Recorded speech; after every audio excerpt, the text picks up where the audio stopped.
Hello again, it's Lock Noob, and do you know what? This genuinely is one of the cutest little locks that I own. I absolutely love this one. It's, I believe, from Japan, and something about the colours on this, the blue and the gold, it's just a lovely little lock. I genuinely love this. It's made by Guard, you see there, Guard number 100. And you can decode this by a shackle pull, but it's a little bit tricky. It does have false gates, and these rings are so loose, and my fingers are so big compared to it. It does pose a bit of a challenge.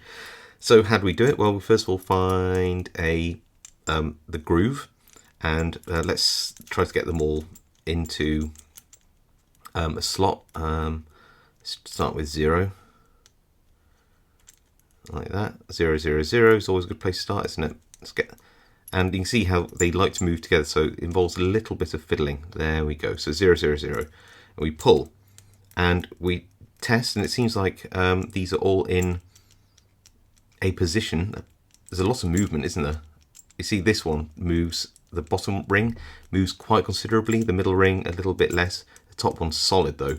But because there's so much movement, you can hear them rattling. We know that that's not real, so we move it to the next number like that, and we pull, and then we see, oh look, 1 rattling, but 2 now it's gone solid. So what we need to do is keep this one at 9, because this is so solid to turn, but it's not open. It could be 9 9 something, but this is so loose that it's unlikely to be 9 9, so it's 9 something and then something else. So we're just going to move this on a little bit, try to let go of the shackle a bit, move it until we hear it go into a false gate. 6 is a false gate. So what we then do is we make sure that the all these rings have a number in position, so it's very important.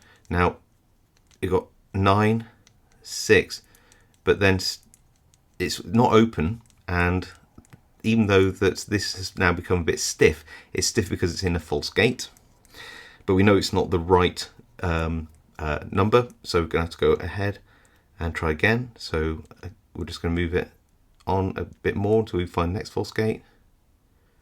4, can you feel that? Well, sorry, feel that, can you hear that?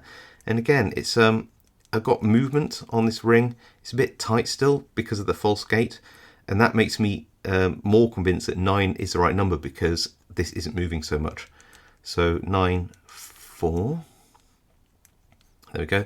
But we know it's not right, so we move it ahead again to the next gate. Oh, and I felt 3 click into position as well. So it seems like 6, 4, and 3 are either true gates or false gates. And oh wow, there's 0 movement at all on the 3rd. I think there's a little bit of movement before, but there is nothing. That signifies that maybe 3 is the true gate, because there is like almost 0 movement. I'm trying to turn it. Can you see? It's solid, but we're not open. So let's put my finger here on these 2 rings so they don't move. Just move it number by number. 7, no. Make sure. 6, no. 5, ooh, that must be a false gate, so that's not right. 4, oh, it clicked again. Another little false gate on 4, nothing. 3, there must be a false gate on all of these ones, no.